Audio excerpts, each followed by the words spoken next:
আসসালামু আলাইকুম। শখের পাখির আরও একটি নতুন ভিডিওতে আপনাদের সবাইকে স্বাগত জানাই। আজ ৬ই মার্চ ২০২৬, গরমকাল শুরু হতে চলল। আর এই গরমকালে পাখির দরকার কিছু অতিরিক্ত যত্ন। খাবারেও আনতে হবে কিছু পরিবর্তন, করাতে হবে নিয়ম মেনে গোসল। আর সঠিকভাবে যত্ন নিতে ব্যর্থ হলে আশানুরূপ ফল তো পাওয়াই যাবে না, উপরন্তু পাখি অসুস্থ হয়ে মারাও যেতে পারে। তাই আজকের ভিডিওতে আমরা গরমকালে পাখির যত্ন নিয়ে আলোচনা করব। আজকের ভিডিওতে আরও থাকছে গরমকালে বাজরিগার, লাভবার্ড, কোকাটেল, ফিন্স ইত্যাদি পাখির খাবার, গোসল ও রেস্ট নিয়ে আলোচনা। তো চলুন দেরি না করে এখনই আমরা মূল ভিডিও শুরু করে দিচ্ছি। ভিডিও শুরু করার আগে সবার কাছে একটাই অনুরোধ, যারা এখনও আমার চ্যানেলটি সাবস্ক্রাইব করেননি দয়া করে সাবস্ক্রাইব করবেন এবং পাশে থাকা বেল আইকনটি প্রেস করে দিবেন। গরমে বাজরিকার পাখির যত্নে প্রধান কাজ হলো ছায়াযুক্ত স্থানে রাখা। আপনার পাখির ঘরের চালা যদি টিনের হয়, সেক্ষেত্রে চালার উপরে খড়কুটা অথবা সুপারি গাছের শুকনো পাতা দিয়ে রাখবেন। তাহলে আপনার পাখির ঘরের টিনের চালা আর গরম হবে না। প্রতিদিনের খাবার এবং পরিষ্কার পানির ব্যবস্থা করা। প্রতিদিন সকালবেলা উঠে আপনার পাখির খাবার পরিষ্কার করে দিবেন এবং পরিষ্কার পানি দিয়ে দেবেন। এবং শসা, শাকের মতো ঠান্ডা খাবার দেয়া, প্রতিদিন গোসলের জন্য পানি দেওয়া অথবা স্প্রে করা এবং দুপুরবেলা পানির সাথে কিছুটা অ্যালোভেরা মিশিয়ে খেতে দেয়া। এতে পাখির শরীর ঠান্ডা থাকবে এবং স্ট্রোক করার ঝুঁকি কম থাকবে। এরপর গরমকালে আপনারা পাখিকে ব্রিডে দেয়া থেকে বিরত থাকবেন।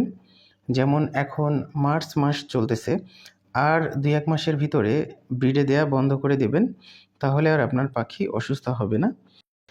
এরপর আমরা যে বিষয়টি নিয়ে আলোচনা করব সেটি হচ্ছে গরমে বাজরিগার পাখির সিড মিক্স। গরমে বাজরিগার পাখির সিড মিক্সে চীনা, কাউন, লাল মিলেট, সাদা মিলেট, কালো মিলেট, গুজি তিল, ক্যানারি ও সূর্যমুখী ফুলের বীজ রাখবেন।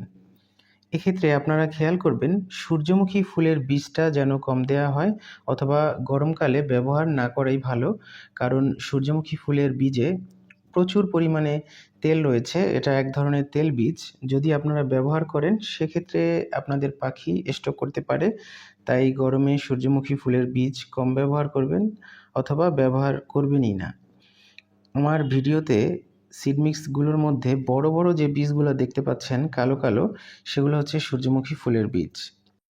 এছাড়া গরমে পাখির শরীর ঠান্ডা রাখার জন্য নিয়মিত কলমি শাক, সজনে পাতা, শসা ইত্যাদি খাবার দিবেন। এসব খাবার আপনার পাখির শরীর ঠান্ডা রাখবে এবং পাখিকে হিট স্ট্রোকের হাত থেকে রক্ষা করবে। এছাড়া আপনারা নিয়মিত দূর্বা ঘাস বা অন্যান্য যেসব শাকসবজি আপনারা বাসাবাড়িতে খাবার জন্য আনেন, সেখান থেকে কিছু পরিমাণ শাকসবজি দিতে পারেন। তবে লক্ষ্য রাখবেন পুঁই শাক বা পালং শাক এই জাতীয় শাক দিবেন না, কারণ এগুলো প্রচুর পরিমাণে গরম। এগুলো যদি দেন তাহলে আপনার পাখির স্ট্রোক করার একটা সম্ভাবনা থাকবে। অধিক গরমের সময় দিনে অন্তত ২ বার পাখির পানি পরিবর্তন করে ঠান্ডা পানি দিয়ে দেবেন। পানির সাথে সপ্তাহে ৩-৪ দিন অ্যালোভেরা বা স্যালাইন মেশানো যেতে পারে। অ্যালোভেরা আপনার পাখির জন্য অত্যন্ত উপকারী। এটা আপনার পাখির পালক সুন্দর করবে, পাখির শরীর ঠান্ডা রাখা সহ অনেক উপকারে কাজে আসবে। তাই আপনারা সপ্তাহে ২-১ দিন অন্তত অ্যালোভেরা বা স্যালাইন মিশিয়ে পাখিকে পানি খেতে দিবেন। এরপর চলুন বাজরিগার পাখি সহ লাভবার্ড, কোকাটেল, ফিন্স ইত্যাদি পাখির গোসল নিয়ে আলোচনা করা যাক। প্রতিদিন সকালে বা দুপুরে গোসলের জন্য অগভীর পাত্রে পানি দিন। গোসল না করলে স্প্রে বোতলে পানি ভরে হালকা স্প্রে করে দিন। আপনারা সাধারণত মাটির পাত্র ব্যবহার করার চেষ্টা করবেন। একটি মাটির পাত্রে আপনারা পানি পাখির খাঁচায় বা কলোনির ভিতরে দিয়ে দিলে পাখি নিজেরাই গোসল করবে। যদি পাখি গোসল করতে না চায় সেক্ষেত্রে আপনারা পানির পাত্রের ভিতরে দূর্বা ঘাস, কলমি শাক বা অন্য যে কোনো শাকসবজি দিতে পারেন। এতে আপনার পাখিটা পানির ভিতরে নামতে উৎসাহী হবে। আর পাখি যদি নিজেরা গোসল করতে না চায় সেক্ষেত্রে অবশ্যই আপনারা একটা স্প্রে কিনবেন।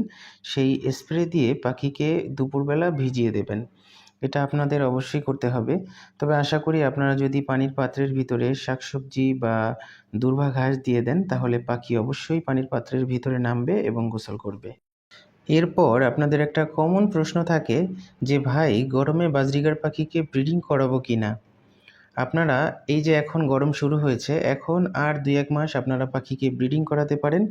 এরপর আর পাখিকে ব্রিডিং করাবেন না। কারণ প্রচণ্ড গরমে তাপমাত্রা যখন ৩৫°C উপরে থাকে, বাজরিগার পাখিকে ব্রিডিং বা ডিমে তা দেওয়া থেকে অবশ্যই বিরত রাখতে হবে। নতুবা আপনার পাখিটা স্ট্রোক করে মারা যেতে পারে। অতিরিক্ত ডিমের আশায় আপনার পাখি মারা যেতে পারে। এছাড়া আপনি যে বাচ্চাগুলো তুলবেন, সেগুলো অনেক সময় সুস্থ হবে না, অথবা দেখা যাবে পাখি একটা স্টেজে চলে যাবে এবং নিজের বাচ্চার পালক তুলে ফেলবে, কামড়ে রক্ত বের করে ফেলবে ইত্যাদি নানা ধরনের সমস্যায় পড়তে পারেন। তাই তাপমাত্রা যখন ৩৫°C উপরে উঠে যাবে, তখন আপনারা পাখিকে রেস্টে দিয়ে দেবেন। এই সময়ে পাখির হাঁড়ি বা বক্স নামিয়ে রাখবেন, কারণ হাঁড়ি বা বক্সের ভেতরে তাপমাত্রা অনেক বেশি থাকে। এছাড়া খাঁচায় যদি হাঁড়ি বা বক্স থাকে, সেক্ষেত্রে দেখা যাবে পাখি আবার ব্রিডিংয়ে চলে যাবে, আপনার আর রেস্ট দেওয়া হবে না।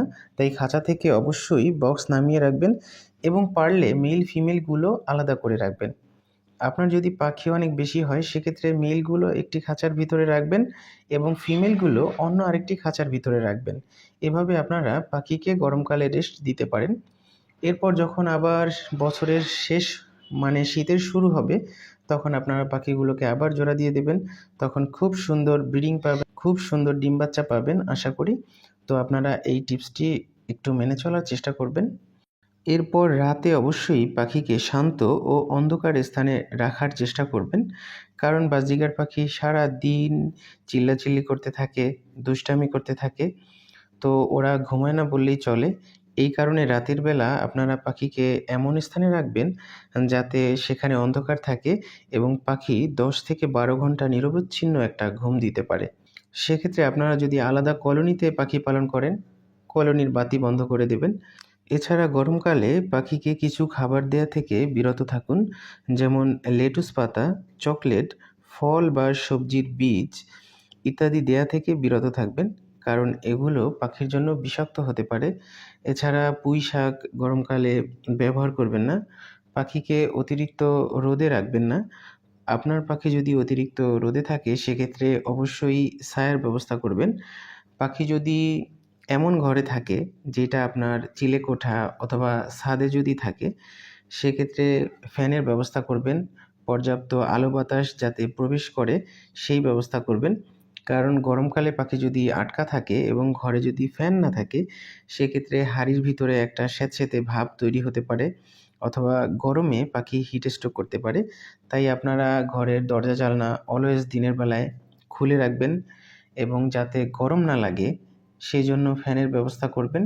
ইত্যাদি কাজ আপনারা অবশ্যই করবেন। তো আজকে আর ভিডিও দীর্ঘায়িত করব না, এখানেই শেষ করছি। এমন দারুণ দারুণ সব টিপস পেতে আমার চ্যানেলটি সাবস্ক্রাইব করে রাখবেন এবং পাশে থাকা বেল আইকনটি প্রেস করে দেবেন। সবাই ভালো থাকবেন, সুস্থ থাকবেন। আসসালামু আলাইকুম।